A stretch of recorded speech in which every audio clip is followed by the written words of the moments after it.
Assalamualaikum.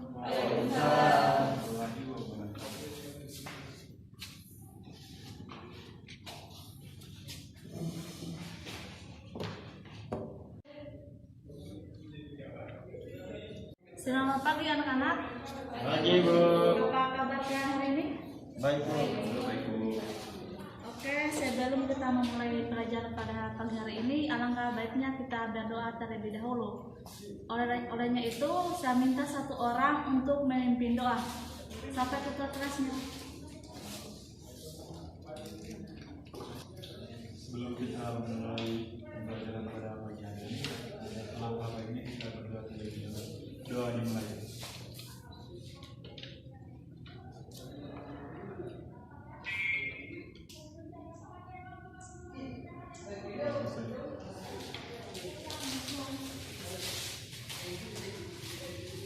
Oke baik, selanjutnya Ibu akan absen.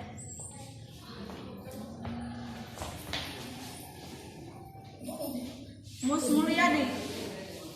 Hadir, Bu. Nardia, hadir. Marif, Hadir, Bu. Yuli,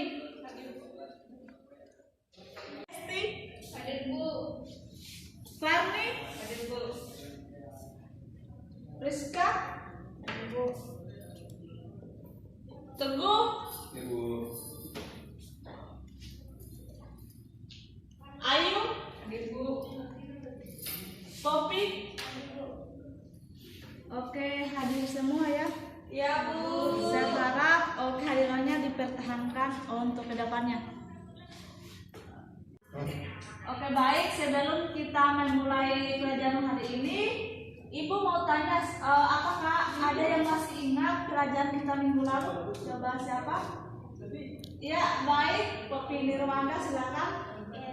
Minggu lalu itu tentang ilmu ekonomi, Bu. Ya tolong jelaskan kepada mungkin teman-teman lain yang lain sudah lupa. Ekonomi, di mana ilmu ekonomi adalah ilmu yang mempelajari tentang kebutuhan rumah tangga.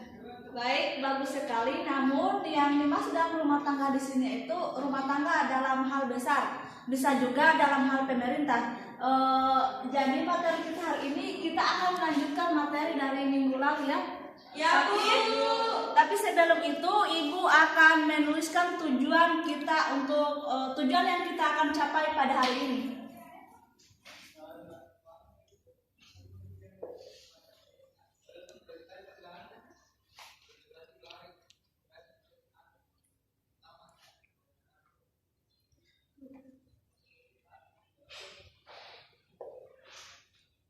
Oke baik, tujuan pembelajaran kita hari ini yang pertama itu dengan metode diskusi peserta didik mampu menjelaskan konsep dasar ilmu ekonomi dengan benar. Dan yang kedua, dengan metode tanya jawab peserta didik mampu menerapkan hasil ilmu ekonomi dengan tepat. Oke baik, Ibu akan menuliskan materi kita pada hari ini. Materi kita pada hari ini masih materi kita pada minggu lalu yaitu tentang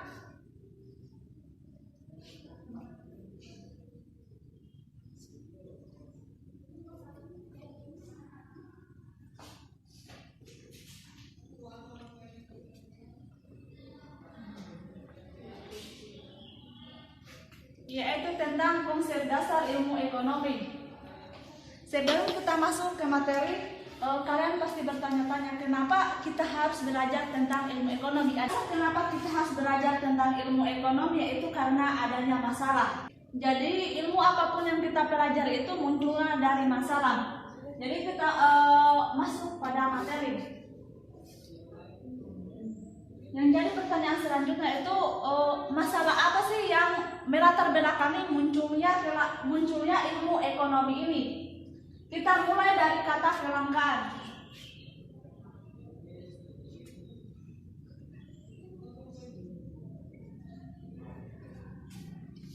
Ada yang sudah pernah dengar atau mungkin sudah tahu apa itu kelangkaan?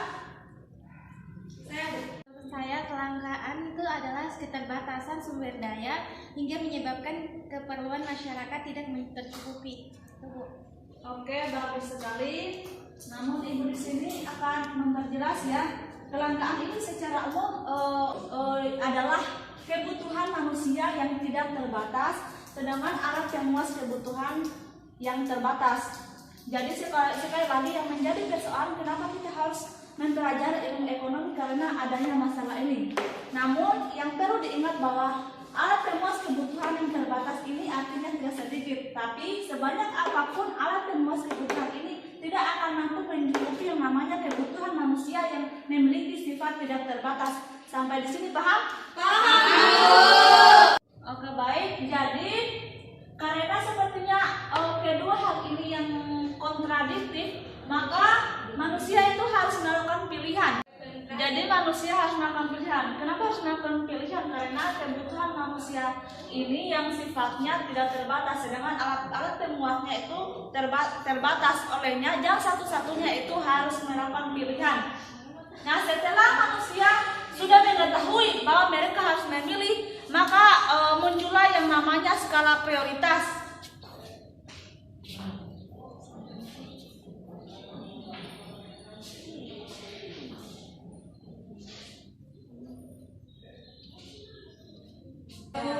Skala prioritas itu adalah daftar kebutuhan mulai dari yang penting, agak penting, dan yang kurang penting. Tolong dicatat ya.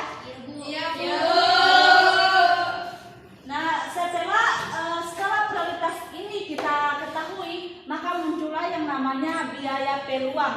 Tapi namun biaya peluang ini kita tidak akan bahas pada hari ini, mungkin minggu depan.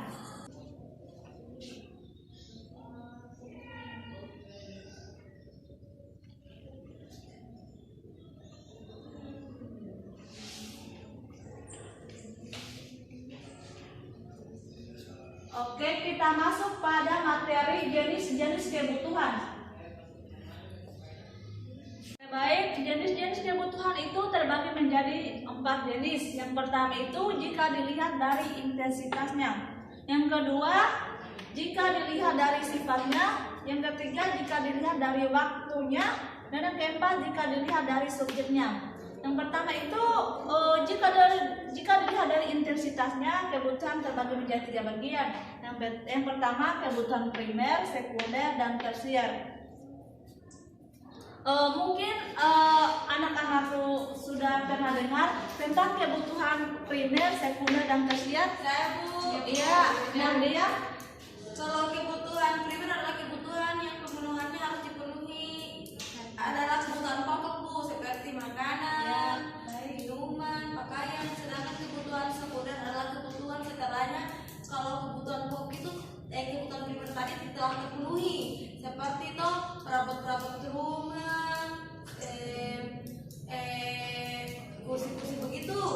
Nah, terus kalau kebutuhan tersier adalah kebutuhan akan barang mewah seperti berlian, perhiasan, pesawat, mobil, seperti itu, Bu.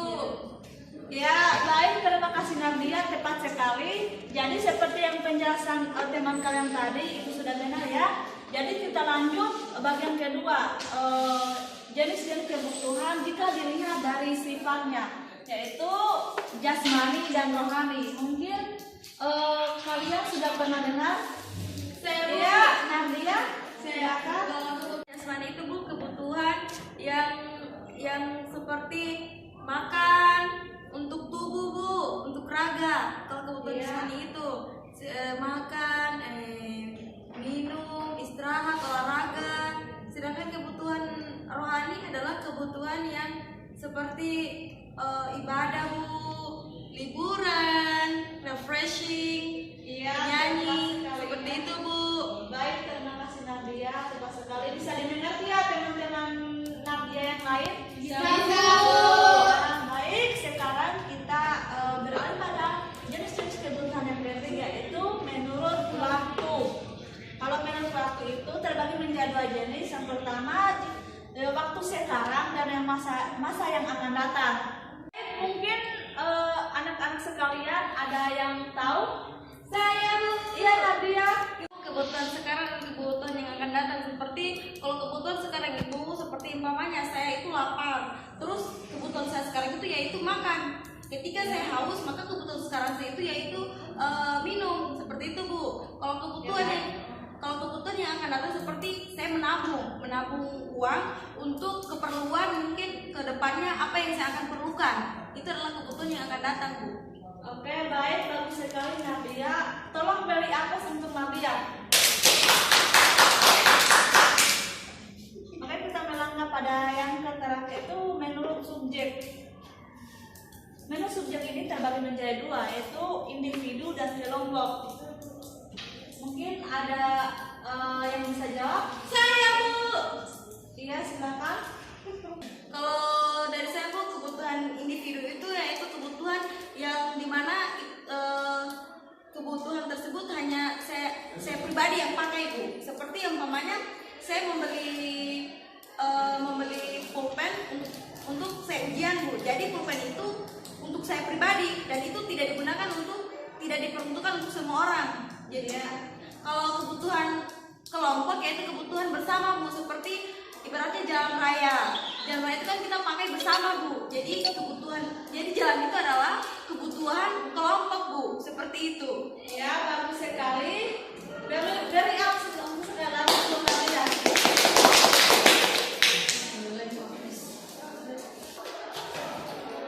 Sekarang untuk kalian lebih paham lagi, Ibu akan membagi kelompok.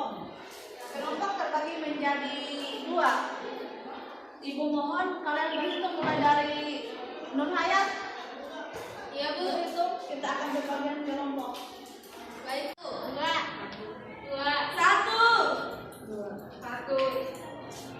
Oke, yang satu di sini dan yang dua ke sini.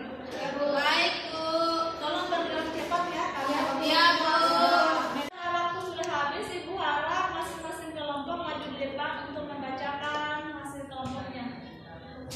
Baik Bu. Ya, terima kasih atas waktu yang diberikan kepada kelompok kami. Kami akan membacakan materi hasil diskusi kami. Yang pertama, pengertian ilmu ekonomi. Kata ekonomi berasal dari bahasa Yunani yaitu oikonomia, yang berasal dari kata oikos yang berarti rumah tangga dan nomos yang berarti peraturan atau aturan. Lanjut, poin kedua, inti masalah ekonomi.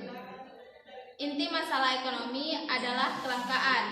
Kelangkaan adalah kondisi di mana manusia memiliki sumber daya ekonomi yang terbatas untuk memenuhi kebutuhan yang tidak terbatas.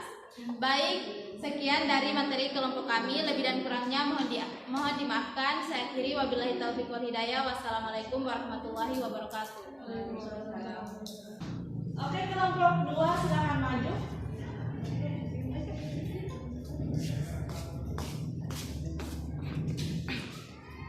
Baik, bismillahirrahmanirrahim. Assalamualaikum warahmatullahi wabarakatuh.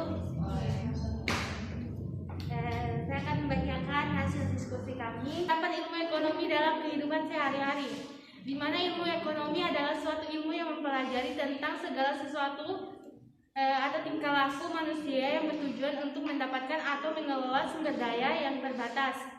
Ilmu ekonomi juga dapat dipahami sebagai usaha dalam membuat suatu alternatif barang atau jasa untuk memuaskan kebutuhan hidup manusia yang tak terbatas. Contohnya adalah misalnya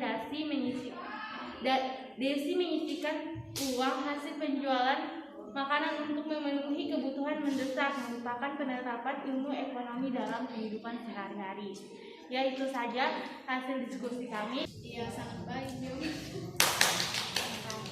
Bu. Sudah menunjukkan jam istirahat, Ibu akan simpulkan materi kita pada hari ini. Ilmu ekonomi itu lebih sederhananya adalah sebuah pilihan. Olehnya kalau kita sudah belajar ilmu ekonomi, kita harus tahu atau bisa memilih kebutuhan-kebutuhan apa saja yang lebih kita butuhkan, bukan yang kita inginkan. Pelangan. Terus pelajaran minggu depan itu tentang biaya peluang. Ibu mintakan, Ibu sudah bagikan bukunya. Ibu harap kalian baca-baca di rumah ya. Ya.